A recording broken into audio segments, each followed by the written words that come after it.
ત્યાં ઠાકોરજીનો આશ્રય તો છે, પણ એની સાથે એમનો કોઈ ધારણ કરેલો શ્રૃંગાર યા તત્વ યા એમની કોઈ ભૂમિ, એમનું સ્થાન, એમની કોઈ પ્રસાદી વસ્તુ, એમની ભોગ ધરેલી ઉચ્છિષ્ટ વસ્તુ, આ બધાનો પણ આશ્રય, એમનું નામ, આ બધું ભગવાન અને ભગવાનને સંલગ્ન જેટલા તત્વો છે એ તત્વોનો આશ્રય કરો તો એ પણ ભગવાન જેવું જ ફળ આપે.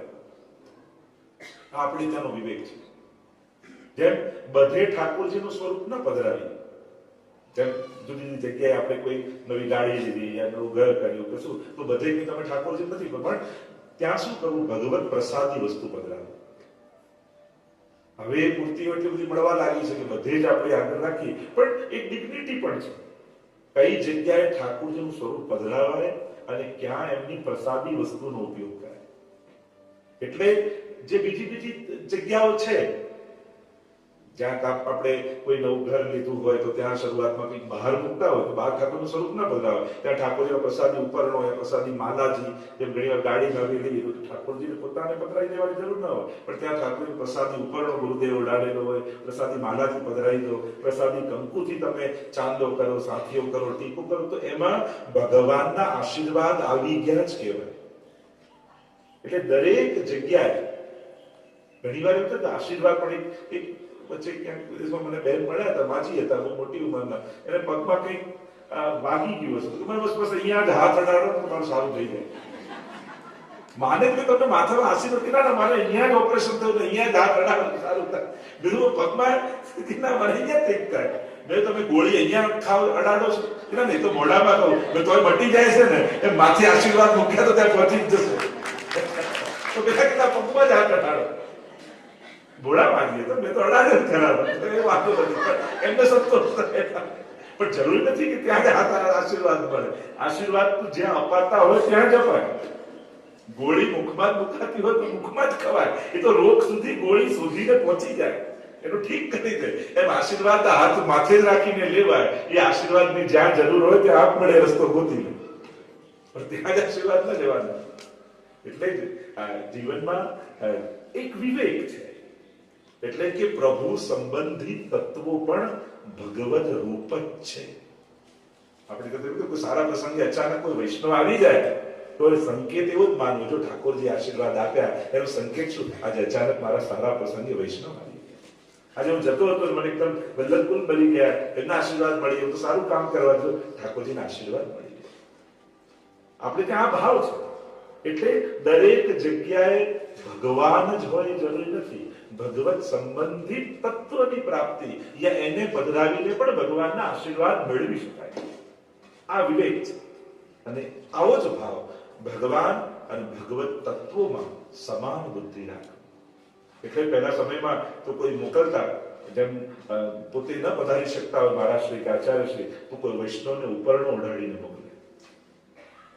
એટલે કે એમના પ્રતિનિધિ રૂપે આવે છે અને એનું રિસ્પેક્ટ. જૂના જમાનામાં રાજા પણ એવું કરતા. રાજા પોતે જયારે કોઈને મોકલાવે ત્યારે પોતાનું, અને આપણે ત્યાં ભાગવતજીમાં જો ઉદાહરણ ગોતવા જવું તો ઠાકોરજી સર્વના પિતાંબર આપી અને સોળસ ગ્રંથ હોય, સુબોધનીજી હોય, જે અને એ તત્વ. એટલે જ એક ક્ષણ માટે ગોપીઓને એમ લાગ્યું કે ઠાકોરજી આવી ગયા. કે ભગવત તત્વનો પ્રભાવ ભગવાન બરાબર જ છે. એમાં ક્યારેય ન્યૂન્ય બુદ્ધિ નહીં રાખે. પ્રસાદ મળ્યો પણ ભગવાન ક્યાં આવે? કોઈ પ્રસાદી કણિકા મિશ્રી આપણને આપી કે જો મંદિરેથી આયા, તારા સારા પ્રસંગ છે, અમે દંડવત કરીને આયા, યા માળાજી પ્રસાદી મળી છે, માળાજી મળી તો ભગવાન ક્યાં મળે? અરે આ માલાજી રૂપે સ્વયં ઠાકોરજી જ તારી પાસે આવ્યા છે. આ ઉપરના રૂપે સાક્ષાત વલ્લભ તારા ગળ પાસે હાથ મૂક્યો છે. આવો ભાવ આપણે રાખીએ. આ ઉપરનો પણ ઓઢાડી ઘરે મૂકીને ઉત્સવ હોય ત્યારે એ પ્રસાદી ઉપરનો બધા ઓઢીને આવવો જોઈએ. આપણે ત્યાં વિધાન છે કે જે પ્રસાદી મેળવે ત્યારે કોઈ ઉત્સવમાં તમે દર્શન કરવા જાઓ, મનોરથમાં, મંદિરમાં, ત્યારે ઉપરનો એવું તો ગાડીમાં રાખવું, એ સમય ઉપરનો ધારણ કરી અને કારણ કે મંગલ પ્રસંગે જતા હોઈએ ત્યારે ઉપરનો પહેરીને ઠાકોર સન્મુખ જવું, ઉત્સવમાં જવું, એ આશીર્વાદ આપણને મળેલા છે. અને મૂળ કહેવાનો મારો ઉદ્દેશ છે કે દરેક જગ્યાએ ભગવાન પ્રગટ થાય યા ભગવાન જ હોય એ જરૂરી નથી હોતું. એમની પ્રસાદી કોઈ વસ્તુ, જેમ તમને કોઈ રૂપિયા આપે તો હાથથી જ આપે જરૂર નથી, સાઈન કરીને આપે તો ચેકમાંથી ઉપાડો તો એટલા જ નીકળે જાય. તે સાઈન પણ એના પ્રભાવ જેટલી જ છે. એમ જ ઠાકોરજીની કોઈ પ્રસાદી વસ્તુ, એ દરેક પ્રસાદી વસ્તુ ઠાકોરજીની સાઈન છે કે હા, મારા આશીર્વાદ તને લખીને આપું છું. અને જ્યારે એ મળે છે ત્યારે ભગવત પ્રસાદી. તો ઠાકોરજીએ પહેલું તત્વ ધારણ કર્યું જેનાથી બહુ જ પ્રસિદ્ધ થયા, એ ઠાકોરજી વેણુધારી બન્યા. વેણુને ધારણ કર્યું અને વેણુને ધારણ કરી સ્વ સ્વરૂપને ભક્તો સુધી પહોંચાડ્યું. ઠાકોરજી ખાલી વેણુ વગાડી ભક્તોનું મનોરંજન કરવા માટે સંગીત સંભળાવે એવું નથી.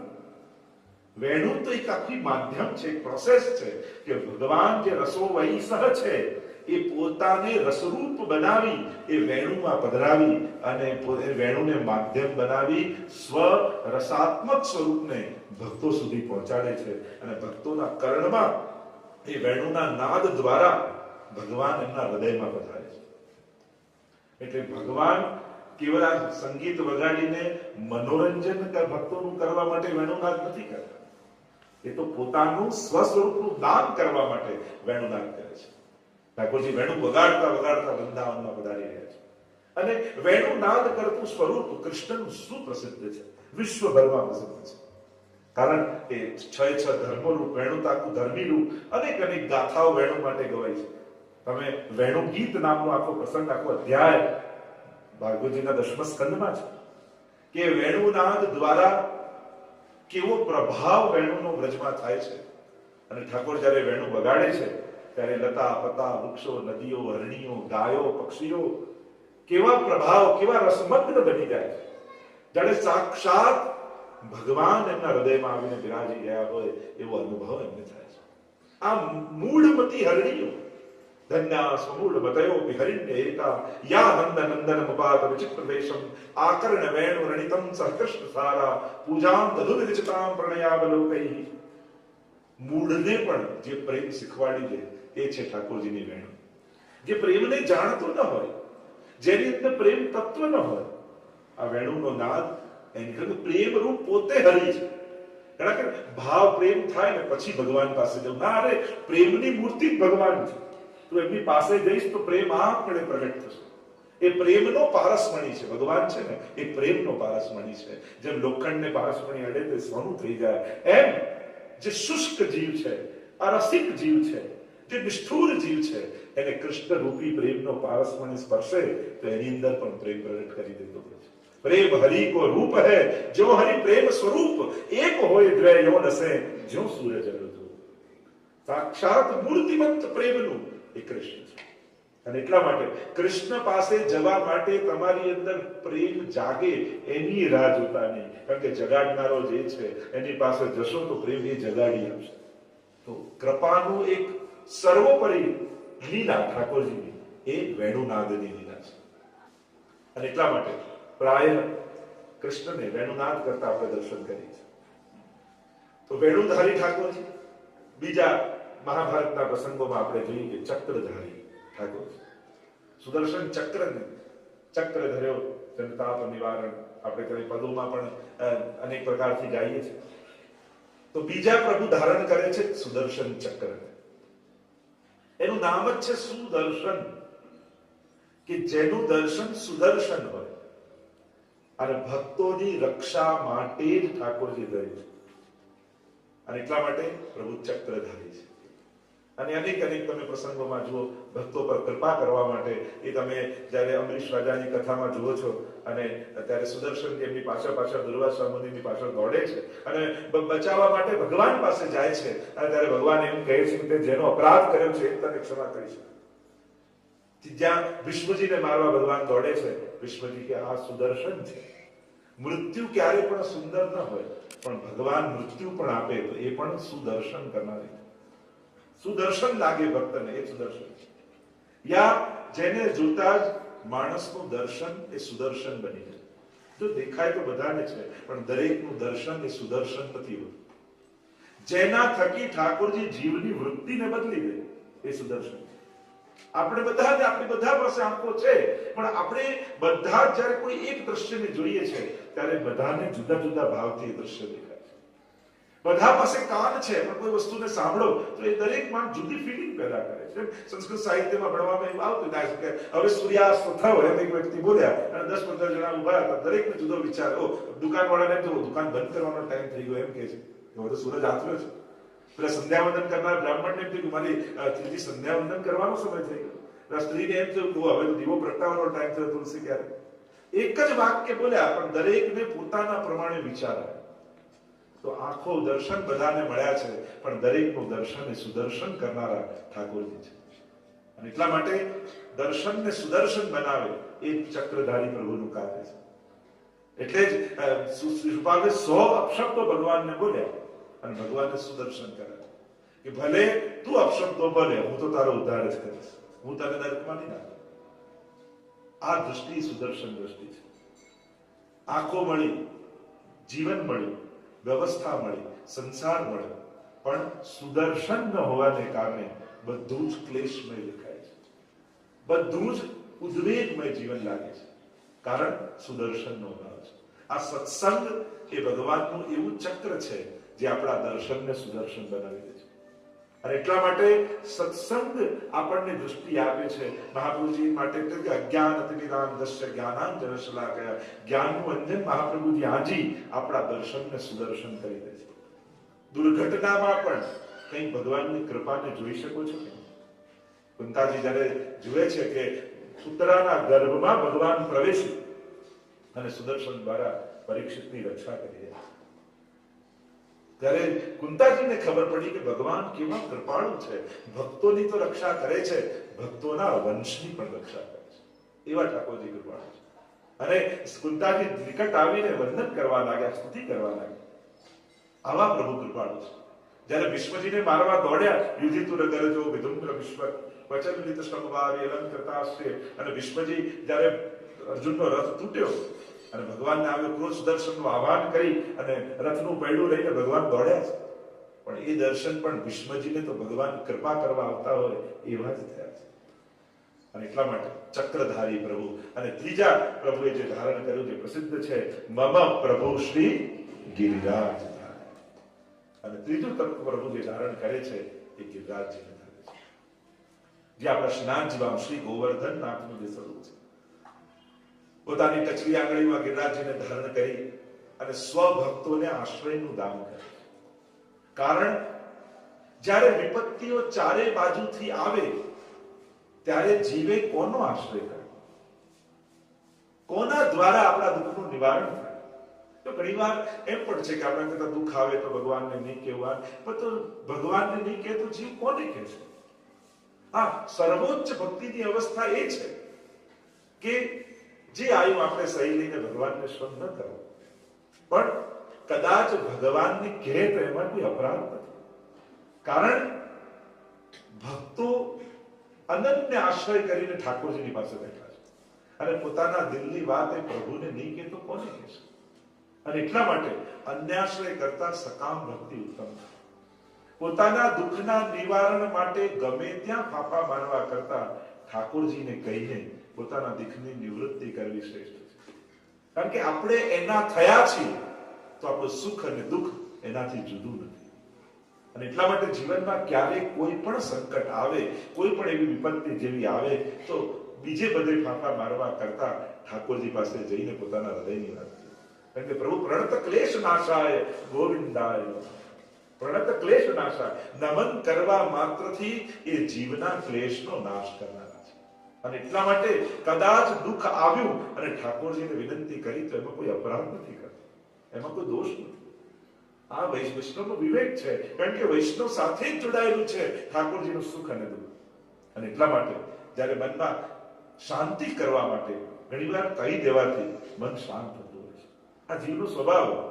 ઘણીવાર છે ને આપણે અમુક વસ્તુ મનમાં નથી રાખી શકતા, એમ થાય કે મારું દુઃખ કોને કહું જેથી હળવું થાય. અને માણસ આજના સમયમાં દુઃખ હળવું કરવા જાય ક્યાં? તો લૌકિકમાં કોઈને કહે તો ઉલટાનું લોકો એના પર હસે, લોકો એની વાત કરે, ઉલટાનો એના દુઃખનો પ્રચાર કરે. આપણા ગુરુ અને પ્રભુથી આપણે એની આગળ નહીં કહીએ તો કોની આગળ જઈને કહીએ? કારણ કે ઠાકોરજી દુઃખ હરતા છે, દુઃખ હરનારા પ્રભુ છે. અને એટલે જ આપણે ત્યાં તો કહેવાયું છે સુખાવસાની તમે વસાવી, દુઃખાવસાને ઇદમેવ જ્ઞેયમ. સુખ આવ્યું, ઇદમેવ સારમ, ઠાકોરજીની કૃપાથી આવ્યું છે. દુઃખાવસાને ઇદમેવ જ્ઞેયમ. દુઃખ આવે ત્યારે ભગવાનને જાણવાની કોશિશ કરે. ઠાકોરજી કેવા કૃપાળુ સ્વભાવના છે, હું એમના શરણમાં રહીશ તો ઠાકોરજી ચોક્કસ મારા દુઃખને હરી લેશે. એ દુઃખ હરતા છે, એ ભક્તોના દુઃખને હરનારા છે. આર્તો જિજ્ઞાસુ અર્થાર્થી જ્ઞાની ચ ભરતર્ષભ. ભગવદ ગીતામાં ભગવાને કહ્યું આ બધા મારા ભક્તો છે, એ ભલે આર્ત ભક્તો હોય, જ્ઞાની હોય, યા આર્તો જિજ્ઞાસુ અર્થાર્થી, યા અર્થાર્થી કોઈ મારી પાસે કોઈ સકામ ભક્તિ કોઈ વસ્તુ લેવા માટે આવતો હોય, પણ મારી પાસે આવે છે ને, જે કોઈ પણ ભાવથી ભગવાન પાસે જાય એ બધા ભગવાનના ભક્તો જ છે. કોઈ પણ રીતે ભગવાનની શરણે ગયો કે ભગવાનનો ભક્ત છે. એટલે એવી ગેરસમજ બી ના રાખતા કે જે કંઈ ન માંગે એ જ ભક્ત. ના, જે માંગે પણ ભગવાન સિવાય ક્યાંય ન માંગે એ જ ભગવાનનો ભક્ત. એટલે આપણી તો દરેક વૃત્તિઓ, સુખ દુઃખ, બધી જ લાગણીઓ, કારણ કે સર્વદા સર્વ ભાવે પ્રભુ સાથે જોડાયેલા છે. તો આ દુઃખ પણ એક ભાવ છે, સુખ પણ એક ભાવ છે. આ બધી લાગણીઓ છે ને. આપણે તો બધી જ લાગણીઓ ઠાકોરજીને કરી. હા, શ્રેષ્ઠ એ છે ભગવદીઓ કે જે ક્યારેય ઠાકોરજીને શ્રમ ન કરાવે, પણ ઠાકોરજીને ભક્તોને દુખીને જોઈને શ્રમ થાય. અને એટલા માટે જીવનમાં એવા જ માર્ગો પસંદ કરવા જેથી આપણી ચિંતા ઠાકોરજીને કરવી ન પડે. અને એટલા માટે જીવનના અંતમાં પણ જપવા યોગ્ય એ જ છે. અને એવી કોઈ ગેરંટી ખરી કે આપણે છેલ્લા ટાઈમમાં આપણને ભગવાન યાદ આવશે? એ તો જેણે આખું જીવન સેવામાં જીવ્યું હોય એને છેલ્લા ટાઈમે પ્રભુ યાદ આવે. જેણે હવેલીમાં કેટલાય કલાકો ગાળ્યા હોય એને હવેલી ઠાકોરજીનું સ્મરણ બન્યું. ઠાકોરજી જયારે કથા તો આપ સૌ જાણો છો, ગિરિરાજ ધારણની જે ઇન્દ્રમાન બંધનો પ્રસંગ આવે છે ભાગવતજીમાં, કારણ કે પ્રભુનું એક નામ જ છે ને દેવ દમન શ્રીમાન. સર્વ આ જુદા જુદા દેવતાઓ પોતાને ભગવાન માનવા લાગ્યા. ઇન્દ્રને હું ભગવાન, હું દુનિયા ચલાવું છું. વરુણ દેવતા હું ભગવાન ચલાવું છું. તમે ભાગવતજી દશમ સ્કંદમાં જોશો તો જુદા જુદા દેવતાઓનું દમન ઠાકોરજી કર્યું. એક જ શ્રીનાથજીનું નામ પડ્યું દેવ દમન શ્રીનાથ. સામર્થ્ય મળે, પણ સામર્થ્ય કે પદ મળવાથી ભગવાન થઈ જવાતું નથી. ગમે તેટલું સામર્થ્ય આપણે મળ્યું છે, પણ આપણે બધા ભગવદ ઈચ્છામાં બંધાયેલા જીવો. અને એટલા માટે જીવનમાં ક્યારેય પણ વૈષ્ણવે કોઈ પણ પ્રકારનો મદ નહીં રાખવો. કારણ કે આ બધું જતા ક્ષણવાર લાગે છે. એટલે કોઈ પણ પ્રકારનો આપણે પ્રભુના દાસ છીએ, એ દાસપણું જ આપણું સૌથી મોટું ગૌરવ છે. હું ભગવાનનો છું એનાથી મોટી વાત ગૌરવની વૈષ્ણવ માટે બીજી કોઈ ના હોય. હું આનો આપણે પદનું નામ આપીએ, આપણે ડિગ્રીનું નામ આપીએ, આપણે ધનનું નામ, જુદા જુદા નામો આપી આપણે આપણી જાતને પ્રતિષ્ઠિત કરવાની કોશિશ કરતા હોય કે એનાથી હું મહાન છું. કે જે વસ્તુ પોતે નાશવંત હોય એનાથી કોઈ શાશ્વત રીતે મહાન કેમ બની શકે? આપણે નાશવંત વસ્તુના ટેકાઓ આપણા વ્યક્તિત્વને આપી મોટા બનવાના પ્રયાસ કરીએ, પણ નાશવંત વસ્તુથી માણસ મોટો બની શકતો નથી. શાશ્વત શું છે? હું પ્રભુનો દાસ છું અને એનાથી જ આપણી સાચી મોટાઈ છે. એટલે આપણી સાચી ઓળખાણ એક વૈષ્ણવ તરીકેની, હું વૈષ્ણવ છું, આનાથી ગૌરવનો વિષય આપણા માટે બીજું કોઈ ના હોય છે. અને એટલા માટે ગૌરવ કરવું પોતાની મોટાઈ. તકલીફ દુનિયાની એ જ છે કે બૂટની હીલો મોટી કરી ઊંચા દેખાવાની કોશિશ કરે છે, પણ હાઈટ વધારવાની કોશિશ નથી કરતા. આપણે બધાની તકલીફ જ એ છે કે બૂટ ઊંચા પહેરતા જેમ લાગે હું ઊંચો, પણ જયારે આ નીકળશે ત્યારે નીચાઈ દેખાઈ જવાની છે, એના કરતા હાઈટ વધારવાની કોશિશ કરે. જીવનમાં એ સમજવાનું છે કે વ્યક્તિત્વ મોટું કરો. આ બધા ટેકાઓથી મોટા દેખાવાની કોશિશ કરશો તો જે દિવસે ટેકો ગયો તો આપણે પડવાના જ છીએ, અને ત્યારે આપણી સાચી ઊંચાઈ દેખાઈ, આપણી માપણી ત્યારે થઈ જશે. એટલે એવી કોઈ વસ્તુના સહારો ન લો કે જેનાથી મોટા બનવાની કોશિશ જેનાથી કરો છો, પણ એ વસ્તુ તૂટનારી ને છૂટનારી છે, એ કેટલો સમય સુધી તમને સહારો આપ્યા કરશે? વ્યક્તિત્વ મોટું કરે. તમે ગમે તેટલું સારી જેમ સુગંધ લગાડીને જાઓ, તમને એમ લાગે મિત્ર મળે એટલામાં સાથ મોટો દુશ્મન મળ્યો, તમને થાય કે આ પરફ્યુમની સુગંધ એને ના આવે તો સારું. એ તો આવે જ, ભલે દુશ્મન હોય કે મિત્ર હોય, પણ એ પરફ્યુમ એની સુગંધ આપવાનું જ છે. આપણું વ્યક્તિત્વ પણ એવું હોવું જોઈએ કે વ્યક્તિત્વની સુગંધ એવી હોય કે દુશ્મન હોય કે મિત્ર દરેકની સુગંધનો અહેસાસ થાય. કારણ કે આપણો સ્વભાવ, એ આપણું વ્યક્તિત્વ છે. સત્કર્મ નથી આપણું. કર્મ હોય ને એ થોડું કરતા કરતા થાકી જવાય, પણ સ્વભાવ હોય ને એને જેટલું કરો એટલું આનંદ આપતો. એટલે સારો વિચાર કરવાનો ન હોય, સારો વિચાર જ આવવો જોઈએ. સારા વિચાર આવવા જોઈએ, કરવાના ન હોય. કંઈ કરવા જોઈએ તો થાકી જઈએ. શ્રેષ્ઠ સત્સંગ વાળો વ્યક્તિ એ જ છે જેને દુર્વિચાર આવતા નથી. કોશિશ પણ કરીએ ને કે આપણે ક્રોધ કરીએ કે આમ કરીએ, પણ મનમાંથી નીકળે જ નહીં. આપણે કોશિશ કરીએ તો થાય નહીં. આપણે ટ્રાય કરીએ તો થઈ ન શકે. આપણે નેચરમાં જ ન હોય. એમ સત્સંગ ધીમે ધીમે ધીમે આપણા સ્વભાવ અને વ્યક્તિત્વને એટલું શુદ્ધ કરી નાખે કે તમે પાપ કરવાની કોશિશ કરો તો તમને અંદર આત્મા જ ડરશે, તમે કરી જ ન શકો. એવો સ્વભાવ નેચર. તો મૂળ વાત કરી રહ્યો મમ પ્રભુ શ્રી ગિરિરાજધારી. આ ગિરિરાજધારી પ્રભુ જે ગિરિરાજજીને ધરી, તો જે દેવતાઓ પોતાને ભગવાન માનવા લાગ્યા. એમને કહ્યું કે મારે કારણે દુનિયા ચાલે છે. ઇન્દ્રને એમ કહ્યું કે વર્ષા હું પાડું છું એટલે જ બધું દુનિયા ચાલે છે. પણ એ ભૂલી ગયો કે સામર્થ્ય આપનારું છે કોણ? એને પણ એ સામર્થ્ય કોણે આપ્યું? અને જયારે એ ભૂલાઈ જાય છે ને ત્યારે પોતાની અહંકાર અને મદ પેદા થઈ ગયો. આપણે બધું જ પામી લીધું. મેં આને સુખી કર્યા, મેં આને મદદ કરી, મેં આને આ કર્યું, આને આ કર્યું, પણ એ ભૂલી ગયું મને કોણે મદદ કરી, મને આ સ્થાન સુધી કોણ લાવ્યું, મને આ પદ પર બેસાડનારું કોણ? જયારે આપણી ઉપરના વ્યક્તિને ભૂલીને નીચેના વ્યક્તિને જોઈએ તો આપણને લાગે હું કરનારો ને હું ચલાવનારો, પણ મને ચલાવનારો કોણ છે એ આપણે ભૂલી જઈએ. બસ આ યાદ ઠાકોરજી અપાવે. દમન એટલે કોઈને કોઈ નીચા બતાવવાની કોશિશ નથી, પણ દરેકને પોતાનું સ્થાન યાદ અપાવવાની કોશિશ છે. ઠાકોરજી છે ને વહેલા મોડું દરેકને પોતાનું સ્થાન યાદ અપાવે. એ કોઈના ને કોઈના દ્વારા જીવને આપણી સાથે કોઈ નિંદા કરે તો એમ માનો કે મારા દોષ ધોઈ રહ્યો છે. બિન સાબુ આપણે તો દુઆમાં અને કહ્યું છે ને, પાણી અને સાબુ વગર તમારા દોષોને ધોનારો વ્યક્તિ કોણ? તો કે જે તમારી નિંદા કરે છે.